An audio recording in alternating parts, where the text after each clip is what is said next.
Alright, this is JD79, and I'm just going to do a little short rant about what's been going on in IGN today.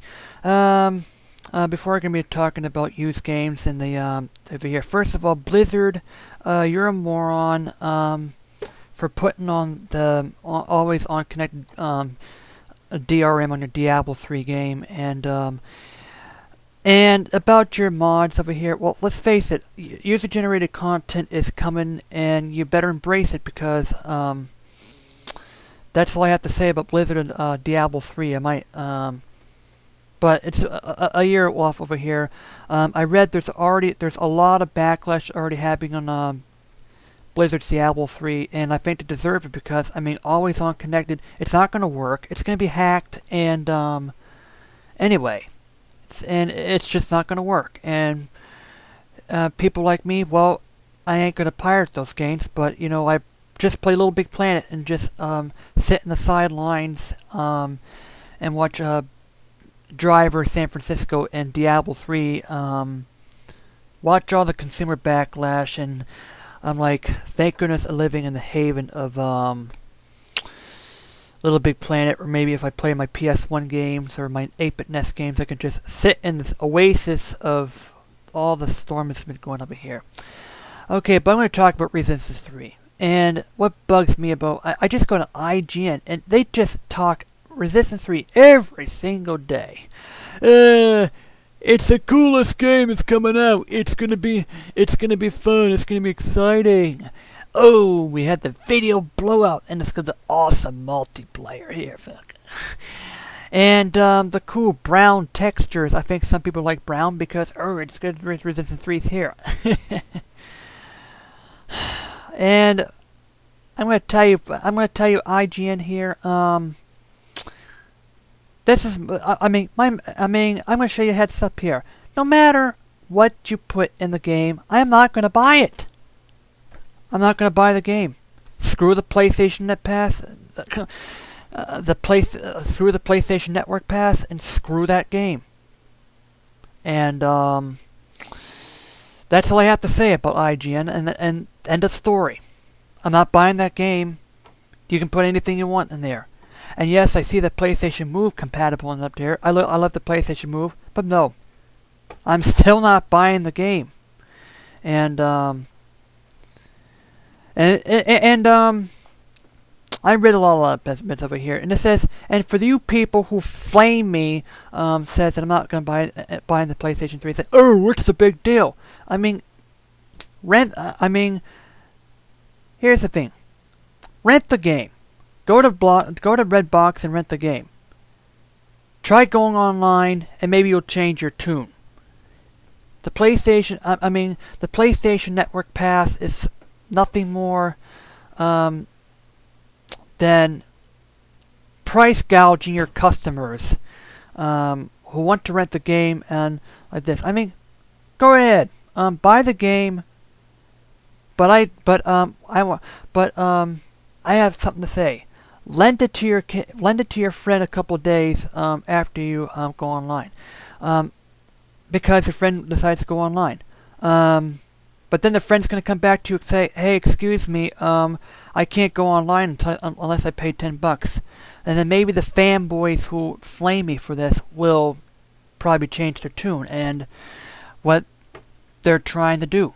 The PlayStation Network Pass is designed to gouge customers' money, as well as use games. Now, speaking of which, I have a couple of questions for you, Sony. Did you financially... Were you losing money 10 years ago over, did you complain about used games 10 years ago?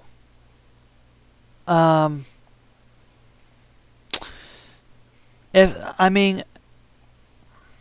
here's another question.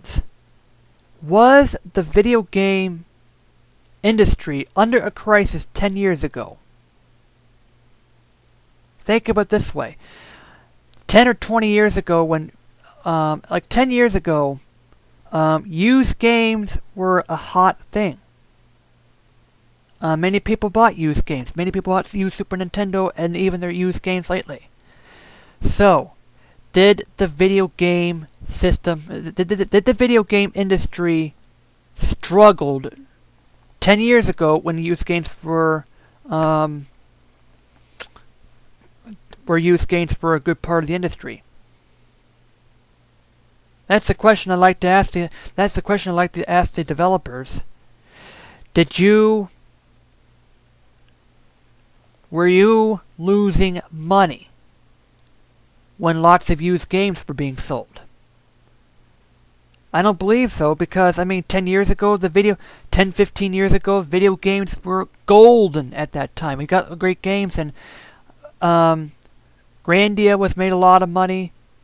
Used games, I seen a lot of people buying used copies of Grandia, yet they still made money. The company that made that still made a lot of money out of it, and they made sequels. Was there any online passes at that time? No. So why did you wait 20 or 30 years before you finally decided to whine about used games? I don't get it.